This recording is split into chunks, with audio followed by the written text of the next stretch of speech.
Vispirms paviesosimies Igaunijā. Nekur tālu gan nebijām, tepat vien Valkas Dvīņu pilsētā Valgā, un tur norisinājās tā dēvētais Lūžņu rallijs. Izpelnījies kritiku Latvijā, bet pie kaimiņiem gūst arvien lielāku popularitāti.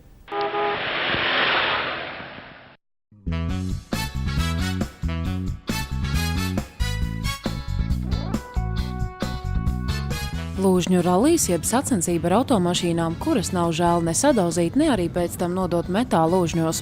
Tāds aptuveni tā apraksts īsumā, un ar to pietiek, lai sapulcinātu pietiekami daudz skatītāju un dalībnieku.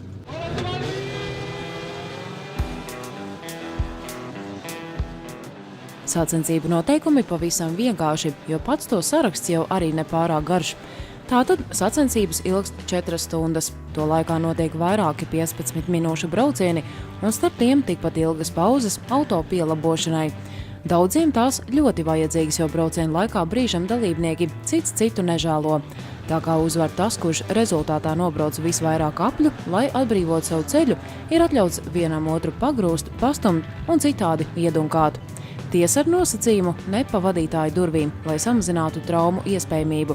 Taču vēl kā citādi, izņemot drošības jostu vadītājiem, pasargāts no triecieniem viņš nav. Sacensībās drīkst braukt ar ielas mašīnām, tātad tajās nav ne drošības karkasu, ne arī speciālie sporta sēdekļi. Galvenais, lai tik kust uz priekšu. Ņemot vērā, ka drošības prasību tik maz, Latvijas Automobiļu federācija tādas sacensības uzskata par bīstamām un autosportam nepieņemamām. Tiesa, arī Igaunijas Automobiļu federācijas sacensību kalendārā tās neietilpst, tomēr likums atļauj rīkot. Tā nu gūt adrenalīnu un sajust sitienus pa auto aizmuguri, sāniem vai priekšu, šoreiz bija gatavi ap 70 dalībnieku. Pārsvarā igauņi, taču šīs sacīkstes interesi ir aizsījušas arī dažiem braucējiem no Latvijas.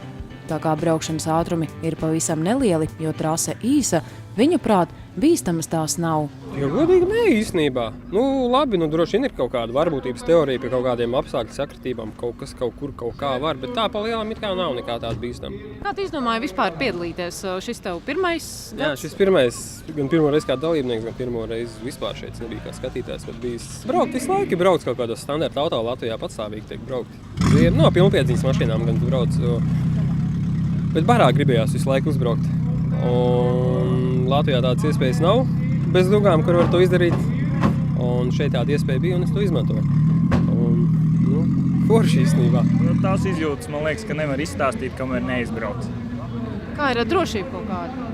Ar drošību tur ir ļoti labā līmenī, tāpēc, ka organizatori par to padomājuši, un viņi skatās visu laiku līdzi. Tiklīdz ir durvīs kaut kāda kustība par durvīm, tad viņi uzreiz raida nost un aizliedz piedalīties.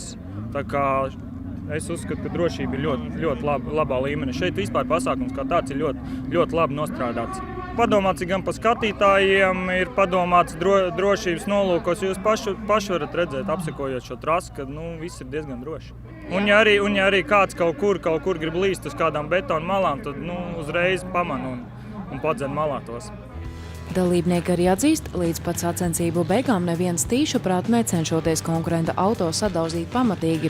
Tas ir risks sabojāt arī savu braucamo, tā ka nav vairs spējīgs pabraukt, bet katram jau gribas sacensību garu izbaudīt pēc iespējas ilgāk un iegūt arī labākus rezultātus. Nevelti arī pašu braucienu laikā esot atļauts iebraukt boksos, lai ātri salabotu to, kas nepieciešams, un dotos atpakaļ trasē. Tā esot piesardzīgam ar nelielu viltu, bet brīžam tomēr arī neizbēgamajām sadursmēm, otro vietu izdevās iegūt dalībniekam no Limbažiem. Apsveic ar otro vietu, kādas ir emocijas vispār pēc visas šīs dienas? Diezgan traki gāja tā, bet forši beigās. Pēdējais brauciens bija šausmīgs. Tāda sišana klopa, tāda kolēģi ar mašīnu, pilnīgi sasist, tā kā traki gāja. Bet labs, tāds gandarījums, ka Šī ir pirmais gads vai kur? Nē, otrā reize es braucu. Pirmā reize bija mehāniķis čomam, tad pagājušais es braucu un tagad otrā reize. Pagājušais jau labi gāja, bet izbeidzās mašīna. No pirmās vietas limbažnieku šķīra tikai viens aplis. Viņu apsteidza igaunis, kurš Lūžņu rallijā piedalījies jau iepriekš. Un arī nepiekrīt, ka tas ir bīstams. It's not dangerous. all in one piece. Nedomāju, ka šīs sacensības ir bīstams. Jūs taču redziet, esmu vienā gabalā. Varbūt rīt gan izjutīšu nelielas muguras sāpes, bet viss ir kārtībā. It's okay. Kad sacensības par visvairāk nobraukto apļu skaitu ir noslēgušās, tikai tad tiem, kuriem sirds kāro savu auto sadauzīt pilnībā, ir tā iespēja dienas pašā pēdējā braucienā. Tad par uzvarētāju kļūst tas, kura auto rūc pēdējais. У нас Эстония, по закону это все разрешено. Mums Igaunijā pēc likuma šādas sacensības ir atļauts, ja tām dod atļauju pašvaldība, tāpat arī valsts policija. Mums tās ir saskaņotas, un ja vēl līdzās ugunsdzēsēji un ātrās palīdzības mediķi, tad problēma nav. Esmu dzirdējis un lasījis, ka Latvijā šādas sacensības vērtē negatīvi. No vienas puses es piekrītu, ka ir nedaudz bīstamas, bet uzskatu, ka tas viss ir kontrolējams. Ja mums šajā reizē ir 70 dalībnieki, tas nozīmē, ka cilvēkiem patīk un viņi grib tādas sacensības.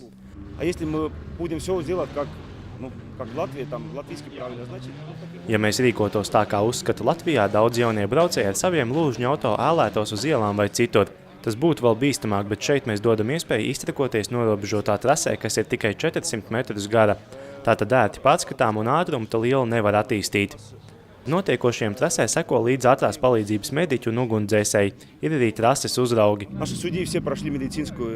Mūsu darbinieki izgājuši kursus pirmās palīdzības sniegšanā un ir arī mācīti, kā rīkoties citos ārkārtas gadījumos. Sacensības notiek 2 reizes gadā, šī bija 6. 3 gadu laikā tajās piedalījušies jau ap 500 dalībnieku, un līdz šim satraumējies tikai viens. Kāda meitene pleca daļā salauza kaulu. Sazinoties ar Latvijas automobīļu federāciju, tās viedoklis, ka šāda veida sacensībām ar autosportu nav nekā kopīga. Ne tās atbilst rallija, autokrosa, ne arī rallijkrosa un folkreisa principiem. Mēs arī sazinājāmies ar igauņu kolēģiem par šo tēmu. Viņu automobīļu savienība ir kursā par šādu pasākumu, jā, bet viņi, teiksim, ir informēti, bet nerekomendē tur piedalīties. Tātad tas viņu formulējums, ja tas būtu mūsu valsts teritorijā, tad mēs nerekomendētu rīkot tādas sacensības. Tā kā ir bijuši mēģinājumi līdzīgas sacensības rīkot arī Latvijā, federācijā piebilst, tas būs sarežģītāk. Saeima pieņēmusi grozījumus sporta likumā, ka turpmāk tehniskajos sporta veidos, vai tas auto, moto vai ūdens motosports, lai uzlabotu drošību, sacensības būs jāsaskaņo ar attiecīgajām federācijām. Tas gan nenozīmē, ka pat visas durvis dažādām idejām par to, kā vēl piesātināt autosporta dzīvi, būs aizvērtas. Tomēr drošībai būs jābūt pirmajā vietā. Mūsu pusē vēl šis likums ir tā jāsagremo īsti un jāizprot, kā mēs varam nākt pretī tiem, kas tiešām grib īstu, foršu, sakarīgu autosportu rīkot.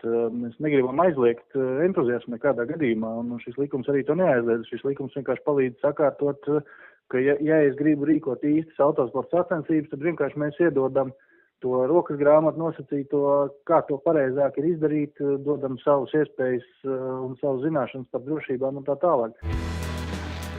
Jautājums par nepieciešamību veikt grozījumus sporta likumā aktuāls kļuva pēc pagājušajā gadā Saldus motokrosā notikušā nelaimes gadījuma, kad kāds motobraucējs sacensību laikā zaudēja dzīvību, bet vēl 2 guva nopietnas traumas.